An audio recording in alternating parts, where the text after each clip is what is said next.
بھارتی آرمی نے اعترافات کیے، اپنی شکست کے اعترافات. یہ کیوں کیے؟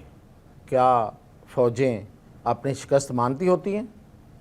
اور اگر یہ مانا ہے انہوں نے تو اس کے پیچھے اصل میں وہ کیا ثابت کرنا چاہ رہے تھے، اور انہوں نے اپنا کیس عوام کے سامنے رکھا تو عوام کو وہ کیا بتانا چاہ رہے تھے؟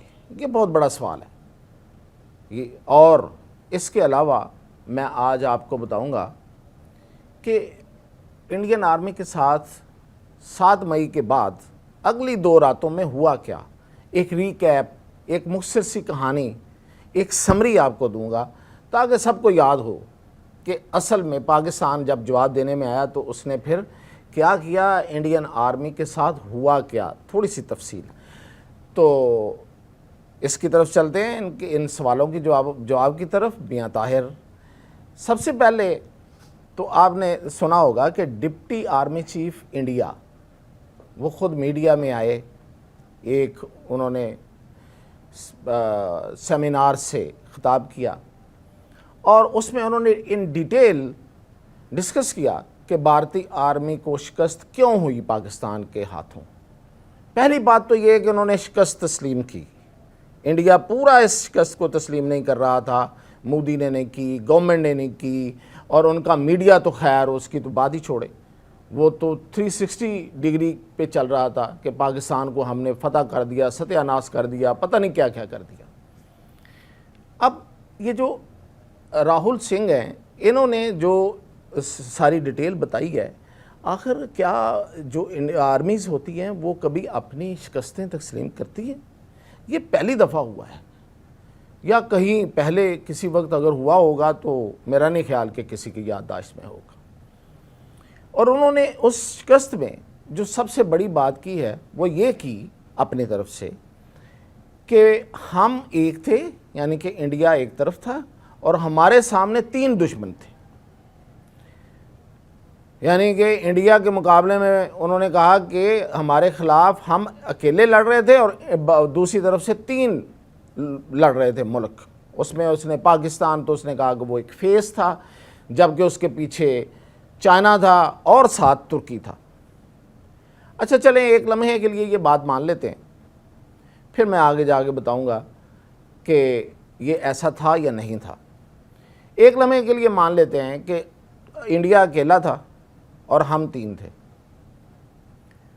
تو انڈیا اپنے آپ کو دنیا کی 4تھی بڑی فوج کہتا ہے، اور بالکل ہے.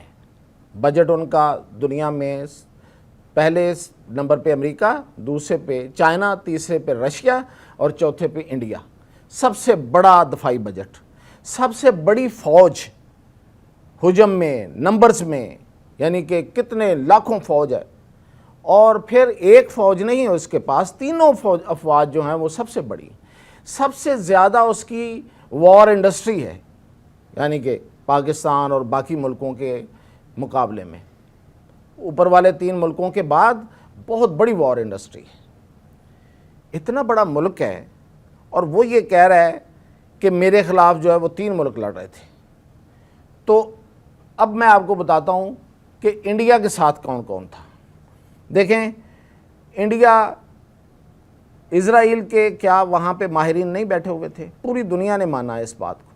جب ہمارے ساتھ وہ جنگ کر رہا تھا تو اسرائیل کے ایکسپرٹس، اس کے موساد کے جتنے جاسوس اور ان کے پورے کی پوری مشینری، وار مشینری انڈیا میں موجود تھی اور ہمارے خلاف استعمال ہوئی. اس کے ثبوت موجود ہیں.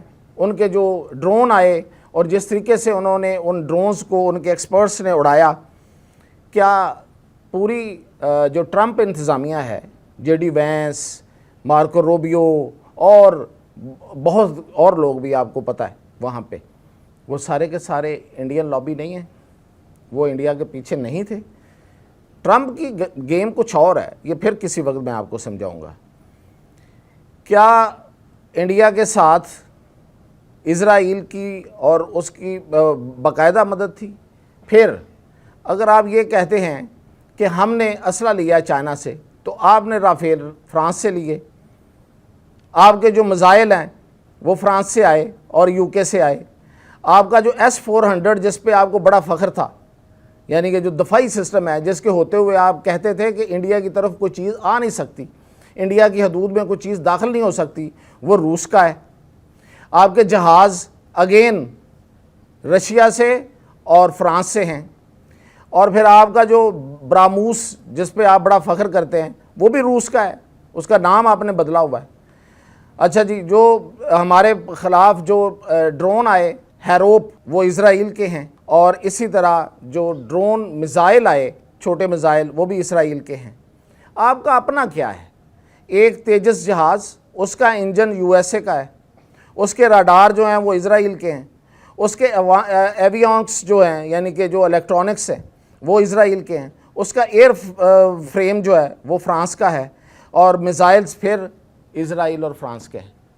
تو جناب اگر ہم چائنا کی ٹیکنالوجی کے ساتھ لڑ رہے تھے اور ترکی کی ٹیکنالوجی ہمارے پاس تھی، تو آپ کے پاس اتنے ملکوں کی ٹیکنالوجی تھی، اور جو اسرائیل ہے وہ فزیکلی وہاں پہ موجود تھا ہمارے خلاف لڑنے پہ۔ تو اس کا تو یہ جواب ہے۔ اب آتے ہیں اس بات کا جائزہ لیتے ہیں کہ انہوں نے شکست تسلیم کیوں کی۔ اس لیے تسلیم کی کہ چائنا کی جو سیٹلائٹس ہیں ان کے ذریعے آئے ہوئے امیجز پاکستان کے پاس، چائنا کے پاس محفوظ ہیں۔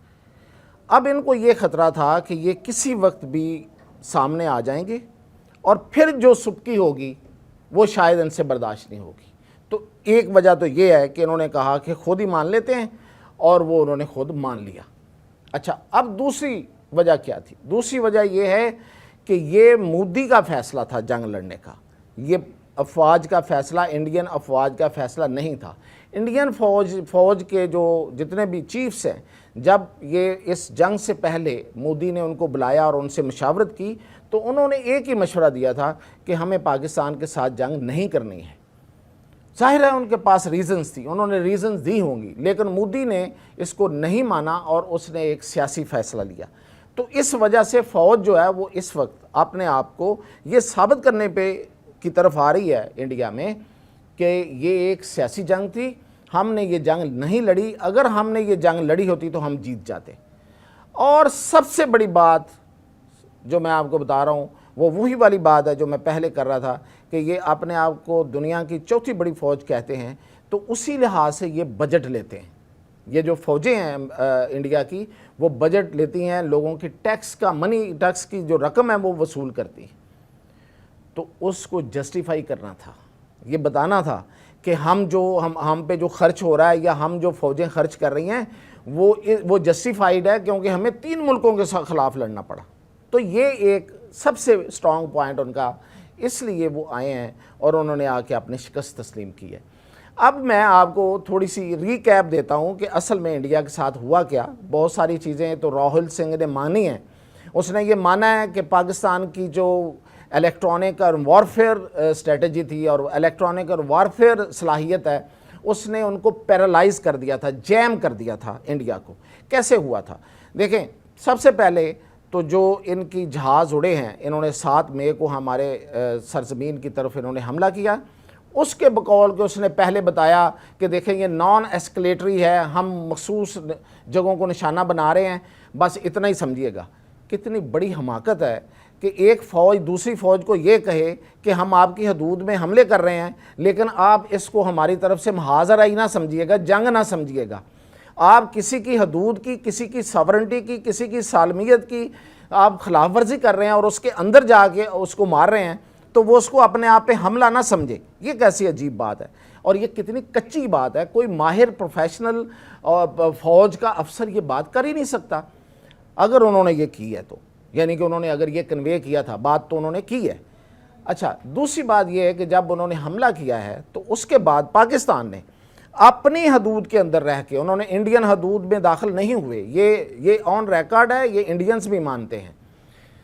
ان کا پورا سسٹم جو تھا رابطے کا، جہازوں کے درمیان ایک دوسرے کے ساتھ، جہازوں کا ان کے ہیڈ کوارٹرز کے ساتھ، اور پورے جو انڈین آرمی ہے ان کے درمیان آپس میں جتنی رابطہ کاری ہوتی ہے اس سارے کو انہوں نے ڈسکنیکٹ کر دیا۔ پاکستان کی سائبر فورس نے ڈسکنیکٹ کر دیا، اور ایک رافیل جہاز دوسرے رافیل جہاز کی پوزیشن سے واقف نہیں تھا کہ وہ کہاں کھڑا ہے اور وہ کیا کر رہا ہے، اور نہ ہی اس کا رابطہ اپنے ہیڈ کوارٹر کی طرف تھا۔ پہلے نمبر پہ تو ان کو اندھا کیا، ان کو بالکل کٹ آف کر دیا۔ اس کے بعد ان جہازوں کو جیم کیا، رافیل جہازوں کو جیم کیا، ان کے اوپر جیمرز لگائے۔ اور پھر میں اس سے پہلے اس کی یہ پوری ایک تفصیل بتا چکا ہوں کہ ان کی طرف جب PL-5 فائر ہوا ہے J-10C ہمارے جہاز کی طرف سے، تو وہ جو جہاز تھا وہ لو ریڈیشن کا جہاز تھا، یعنی کہ اس میں سے شعاعیں نہیں نکلتی زیادہ تیزی سے، ہلکی شعاؤں والا وہ میزائل ہے۔